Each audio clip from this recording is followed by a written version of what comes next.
ബാഗിലും കളിപ്പാട്ടത്തിലുമായി സ്വർണ്ണക്കടത്ത് പൊളിച്ചടുക്കി കസ്റ്റംസ്. കരിപ്പൂർ വിമാനത്താവളത്തിൽ 55 ലക്ഷം രൂപയുടെ സ്വർണവുമായി 2 യാത്രക്കാർ പിടിയിൽ.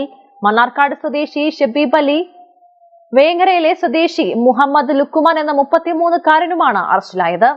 Piece Public School, Kottakkal, nurturing world class leaders. Karipur അന്താരാഷ്ട്ര വിമാനത്താവളത്തിൽ ട്രോളിയിലും കളിപ്പാട്ടത്തിന്റെ ബാറ്ററിയിലും ഒളിപ്പിച്ചു കടത്താൻ ശ്രമിച്ച 55 ലക്ഷം രൂപയുടെ സ്വർണവുമായാണ് 2 യാത്രക്കാർ കസ്റ്റംസിന്റെ പിടിയിലായത്.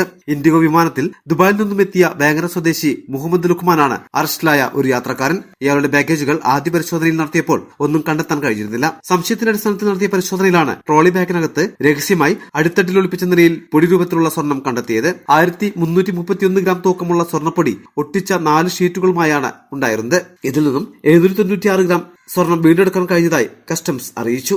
ജിദ്ദയിൽ നിന്നും എത്തിയ മണ്ണാർക്കാട് സ്വദേശി ഷബീബ് അലിയിൽ നിന്നും 79 ഗ്രാം സ്വർണമാണ് പിടിച്ചെടുത്തത്. ബാഗിനകത്തെ കളിപ്പാട്ടത്തിലെ ബാറ്ററികളാണ് സ്വർണം കടത്താൻ ശ്രമിച്ചത്. വില കൂടിയ സ്വർണത്തിന് 5 ലക്ഷം രൂപ വില മതിപ്പുണ്ടെന്ന് കസ്റ്റംസ് ഉദ്യോഗസ്ഥർ അറിയിച്ചു. രണ്ടുപേരും ഈ അടുത്ത കാലത്തൊന്നും കരിപ്പൂരിൽ പരീക്ഷിക്കാത്ത തരത്തിലാണ് കസ്റ്റംസിന്റെ കണ്ണുവെട്ടിച്ച് സ്വർണം കടത്താൻ ശ്രമിച്ചത്. മലബാർ ടൈംസ്, കരിപ്പൂർ.